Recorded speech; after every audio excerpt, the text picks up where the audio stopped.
Há 5 dias da votação do segundo turno, pesquisas apontam diferença de 6 a 8 pontos entre Lula e Bolsonaro. Os dados também indicam uma queda no número de indecisos. Os levantamentos foram divulgados ontem pelo Instituto Atlas Intel e também pelo IPEC, que é o antigo Ibope. A expectativa é de que até ao final da semana, pelo menos outros 14 estudos também sejam publicados. Na pesquisa do Atlas Intel, Luiz Inácio Lula da Silva, do PT, tem 53% dos votos válidos e Jair Bolsonaro, do PL, chega a 47%. Para os votos válidos, são desconsiderados os brancos, nulos e as pessoas que não sabem. É dessa forma que o Tribunal Superior Eleitoral faz a contagem também oficial da eleição. No cenário com os votos totais, Lula chega a 52% e o atual chefe do Poder Executivo Nacional aparece com 46%. As pessoas que não sabem, brancos e nulos, somados, são 1,8%. Em relação aos dados da semana passada do Atlas Intel, o petista subiu 1 ponto percentual, Bolsonaro manteve o mesmo índice e a quantidade de brancos e nulos ou indecisos caiu 1 ponto percentual. Para o levantamento, foram ouvidas 4.500 pessoas entre os dias 18 e 22 de outubro. A margem de erro é de 1 ponto percentual para mais ou para menos, o nível de confiança é de 95%. Já no estudo do IPEC, Lula chega a 54% dos votos válidos e Bolsonaro a 46%. No levantamento anterior, realizado na semana passada, os candidatos tinham os mesmos índices. Na sondagem com os votos totais, o candidato petista chega a 50% e o atual presidente soma 43%. Brancos e nulos, 5% não sabem ou não responderam 2%. A pesquisa do IPEC ouviu 3.008 pessoas entre os dias 22 e 24 de outubro. A margem de erro é de 2 pontos percentuais para mais ou para menos. Intervalo de confiança é de 95%. No primeiro turno, Lula recebeu 57.200.000 votos, representando 48,4% do total, e Bolsonaro recebeu 51.700 milhões de votos, aliás, 51 milhões e 700 mil votos, o equivalente a 43,2% do eleitorado. O segundo turno está marcado para o próximo domingo, dia 30 de outubro. Vamos lá, Pedroso. Dois cenários bastante semelhantes, duas pesquisas muito parecidas, e inclusive em relação à semana passada, a oscilação ali do Lula um pouquinho no IPEC dentro da margem de erro. Agora, a campanha teve fatos novos, fatos grandes o suficiente para mudar o número de eleitores nas pesquisas. O que aconteceu? Olha, essas duas pesquisas, elas terminaram a coleta das amostras dela e tudo mais antes, por exemplo, do que aconteceu domingo, dessa crise envolvendo o Roberto Jefferson. Então, nenhuma dessas pesquisas pegou ou conseguiu avaliar se esse fato teve alguma relação. Mas pegou, por exemplo, aquele debate, a ausência em alguns debates, e o que mostra, pelo menos a variação desses números, é que, na prática, eles não tiveram um impacto real nos eleitores. As decisões do voto, Mark, estão bastante consolidadas e bastante cristalizadas. Quem tem já uma posição definida, inclusive as mesmas pesquisas mostram isso, as pessoas já estão absolutamente convictas. Independente dos argumentos que cheguem para elas, nada tem afetado muito. Agora, a variação dos indecisos, ela costuma ser realmente definida nessa última semana. Então, as campanhas elas devem estar atentas a esses eleitores nesse momento. Ampliar a rejeição daqueles que já não gostam ou que já têm algum grau de antipatia ao seu adversário e tentar apresentar algumas propostas que colhem. Agora, vale atenção a uma coisa. Por exemplo, a gente olha esses números do IPEC, 8 pontos e tudo mais. O IPEC ele não corrigiu, ou pelo menos não divulgou as correções que aplicou desde o primeiro turno. Foi o IPEC que trouxe, Mark, na véspera da eleição, uma diferença de 14 pontos. A gente acompanhou no primeiro turno uma diferença de 5. Então, assim, é uma metodologia que já foi comprovada que tem pontos cegos, para dizer o mínimo. Agora, a Atlas, que traz esse número, essa diferença de 6 pontos, vale chamar atenção para aqueles microdados. Eu quero chamar a atenção o seguinte: a Atlas ela tem um interesse, mostra uma transparência muito maior. E isso possibilita que a gente olhe no detalhe. E o que ela trouxe? Na pesquisa Atlas, você olha ali os dados, por exemplo, da região centro-oeste do Brasil, que ali que tem um potencial do agro muito forte, que o Bolsonaro ganhou e ganhou bem. Aqui na pesquisa da Atlas mostra o Lula liderando, com mais de 50 pontos ali na região centro-oeste. Mostra um crescimento do Lula aqui na região sul muito grande, como se o Bolsonaro não tivesse ganho voto nenhum. Ali os mesmos 43 dos votos válidos. Então, o que isso significa? Que também tem outros pontos cegos. O que eu tenho dito para os nossos ouvintes? As pesquisas elas têm mostrado uma tendência de uma aproximação muito grande entre os dois candidatos. Então, é dessa forma que elas têm que ser lidas. A gente não pode tomar nenhuma delas como verdade, até porque elas erraram e erraram muito.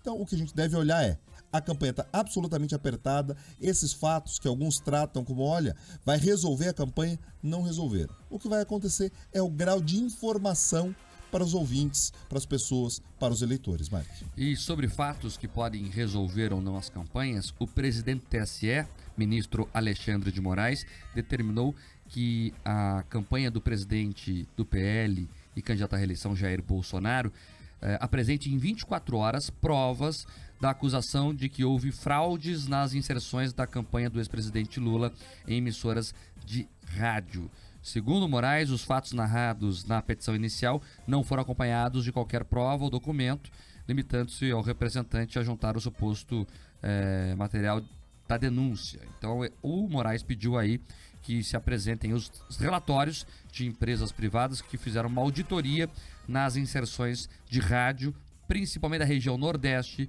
que teriam privilegiado a campanha de Lula em detrimento de Bolsonaro. Para o ouvinte chegou agora e está perguntando o que está falando, Marco. É o seguinte, esses spots que aparecem ao longo da programação, né, durante a programação, não é essa propaganda grandona que você ouviu agora. São aquelas de 30 segundos. Eles são programados pelas próprias rádios. Como é que funciona?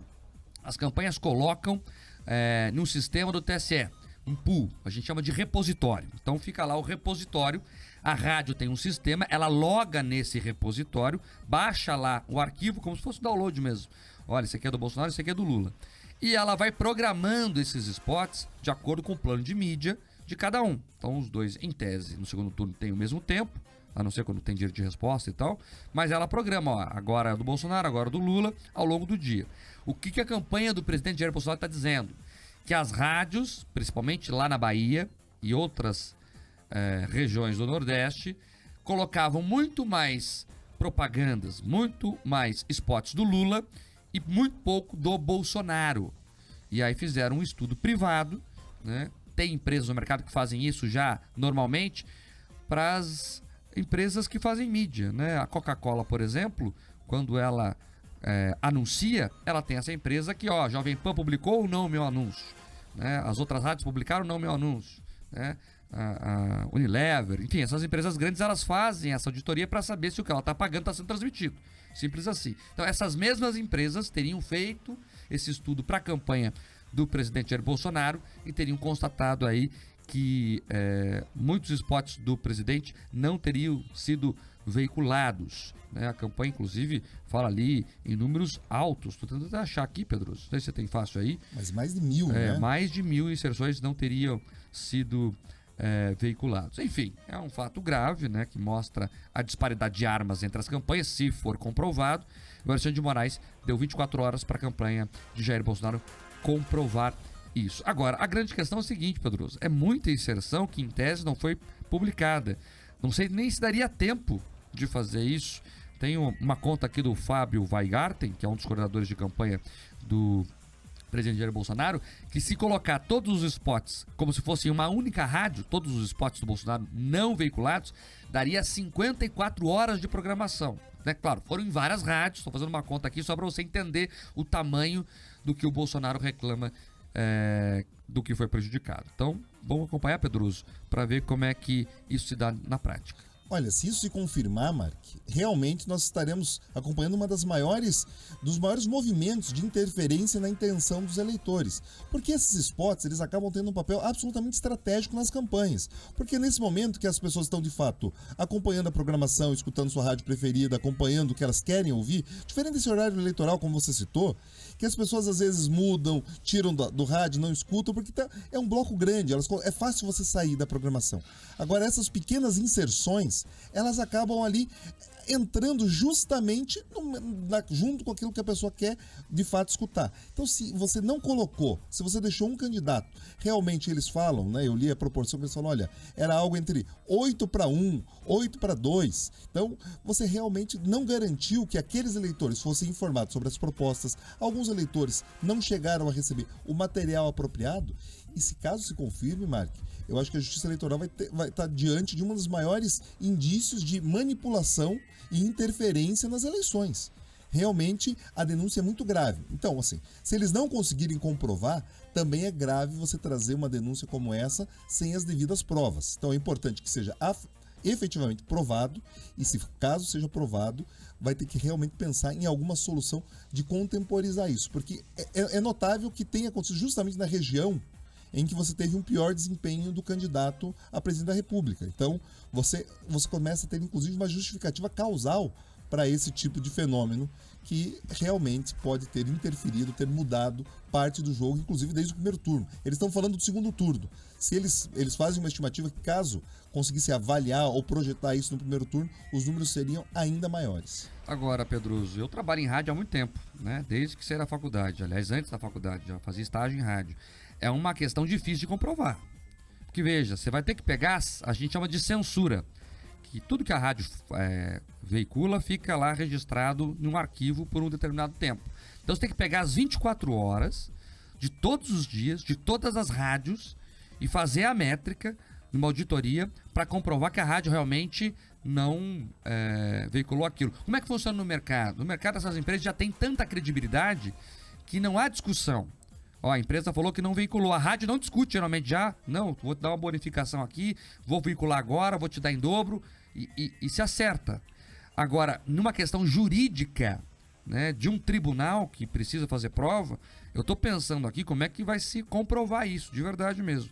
Você tem que pegar todas as rádios, a censura de todas as rádios e botar lá técnicos da Justiça Eleitoral ou peritos, não sei como é que vai ser feito isso, para escutar, contar.